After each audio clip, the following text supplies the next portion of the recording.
The Charlie Kirk assassination was a wake-up call for a lot of people, including myself. And in this video today, I want to talk a little bit about political violence from a broader perspective. What are the ramifications? Where will we go from here? And also, I want to try to point out some maybe not so obvious trends that will and already are happening right now that are actually not that bad, because the world is obviously evolving and we're not in the same place as we just were 20 years ago, right? So I've traveled my whole life. I've immigrated from Germany to Mexico when I was 19. So I've been an entrepreneur ever since, you could say. Maybe a little bit later I started once I got to Mexico. And I've lived in different continents and I've seen what's going on. And so the left and how they actually operate, they're not that different. It's always the same. It's based on the same emotional triggers of envy, hate, and it's about division, divide and conquer. And the different countries I've seen from my own home country where I grew up, where I do remember when the wall in Berlin Wall when it fell, right?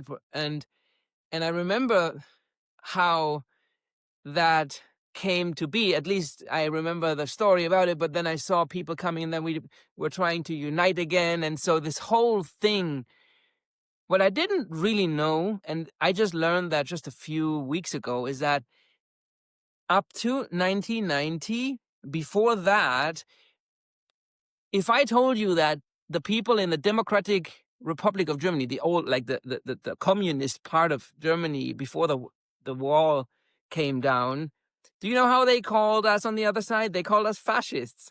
So this is the same story we're getting in the media right now, and in Germany right now. This is just to continue the story I've been talking about in my last video. But by the way, thank you so much for all of you guys who subscribed and commented. I tried to comment on every new guest on my channel, so I'm really appreciative of that. And so I want to keep talking a little bit about that, because there is also a connection between being a founder, which is something very American, like an entrepreneur, and this political violence that's going on. But I want to try to spin it a little bit around what's the global implications, where are we going from there. And I've identified some trends that are concerning, but not for us, but more for what's called the left, right? So this political violent movement that is essentially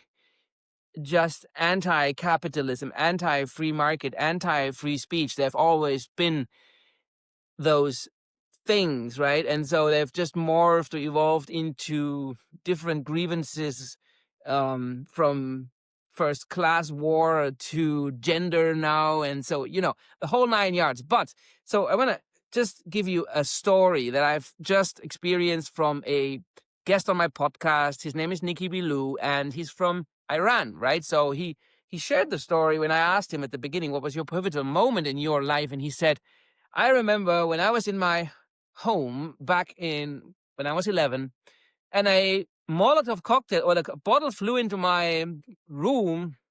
And then there he saw in front of me a bottle with a burning wick. And my dad grabbed the bottle and pulled out the wick. And the only reason I'm actually alive is because my father was he rescued the whole family. And then in that moment, his dad decided, okay, we can't stay here. This was obviously during the height of the Islamic Revolution in 1979. And then his father decided that they needed to leave immediately because Christians were targeted to death.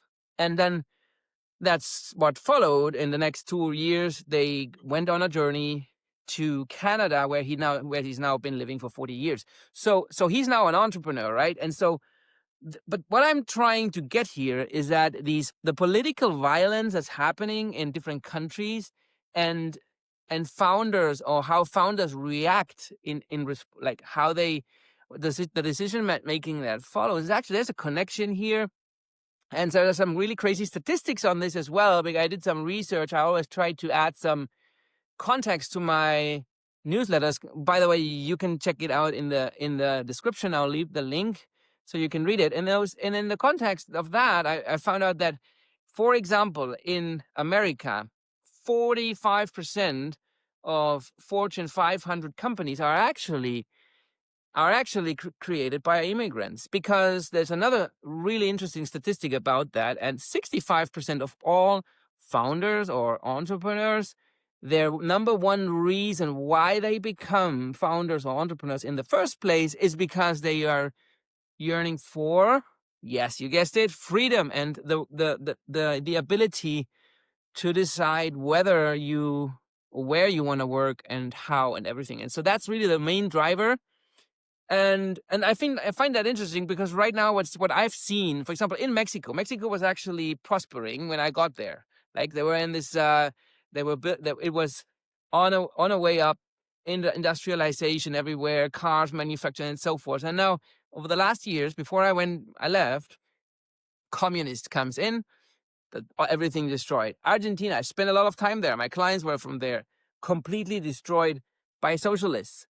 Venezuela, I remember I was in Venezuela in 1999 before Hugo Chavez back then came in. So the long story, every country that has experienced socialism in some sort, form, or way is always doomed to disappear. But what's different? It is not changing. There's no example out there, and Charlie Kirk talked about this a lot in his speeches, right? It's to recognize that history is just repeating itself over and over again. And it's the essence of stupidity to assume that this time something, if you do the same thing and try the same experiment, that somehow the result is going to change. That's just utter stupidity. But socialists are fundamentally stupid. That is one of their core characteristics. I really believe that. There's only two types of socialists: the stupid, ignorant ones and the evil ones. And then maybe there's also a third type which combines the two. But I don't really see socialists anymore in a positive light at all, because it's always destruction what follows.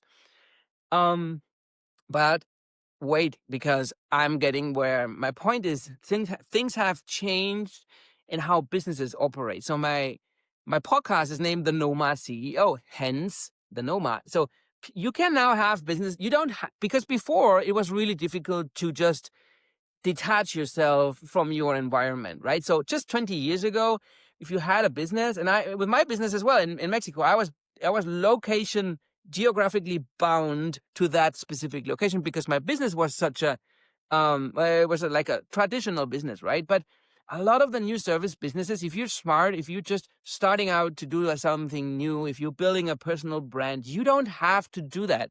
You're actually, so right now I am with my business. What I do is I help entrepreneurs crafting newsletters like the ones I write, but just for them, using their story, crafting a narrative, and then push their businesses through a mailing list, which you own, right? So, and I have a partner in the US who also helps me to be more effective by using meta ads, and we scale those using methodologies that work, right? So that's something that doesn't require you to be in a specific place, right? So young men today, they see that and then they say, okay, what the fuck, right? They're taking away my rights. They want me to fucking eradicate language. They want me to control my language. And like in my home country, the stuff I've talked about, right? They're becoming obviously more violent just for having an opinion. Guys, I just saw an article, and I have to show it here. In my home country, they wanna ban and prohibit male podcasts. This is no shit. The Socialist Party wants to prohibit male-only podcasts. Why? Because toxic masculinity. You guessed it, guys. It's mind-boggling. And then you see that crap. But what they don't take into account, guys, and this is super important, what they did not take into account, and because they're just stupid, as I said at the beginning, socialists are fundamentally stupid. They have not taken into account, and this is actually, I can back this up, because, for example, in the UK, where free speech is eroded like big time, and they have 30 arrests per day for just mean tweets or controversial tweets, this is also happening. Like there's an exodus of millionaires, entrepreneurs all over the place. Like, it's just mind-boggling. Like this, they're losing these. The only people that are actually paying the taxes, they're just leaving one after another, and this is happening all around the world. So it doesn't even there's not even a big difference between the third world countries and the first world countries. But before, like, this was a country where people would go to, like the US, right? Now, where I'm living now, in Bali right now, there are actually companies, and I can point to two companies that are specializing on only Germans that are fed up, like male Germans that are fed up in Germany because of all of these shit policies, and then they leave and come here and they do their service of setting up your new company here, so you don't have to be in this shithole country of Germany anymore. That's what they're doing. Like, this is the business model working. There's plenty of people who they can. So if that works, imagine the broader implications.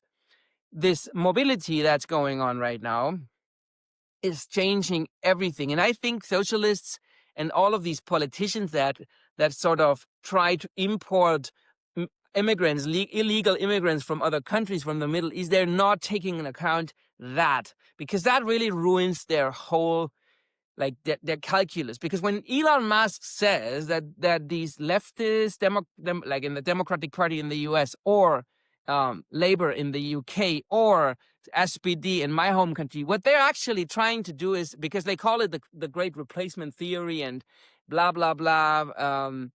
This is all conspiracy,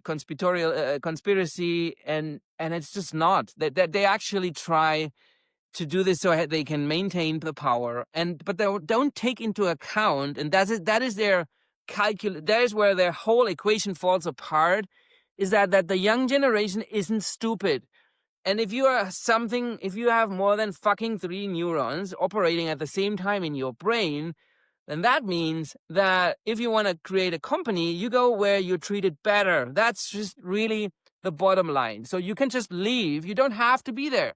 And as long as you can, you absolutely should. And I'm not of the belief that you should be loyal to your country, whatever. No, I'm not. You can help your country. I think leaving, letting them like rot where they should be rotting, and then just come back when you're good. When you can't, it's like an airplane, right?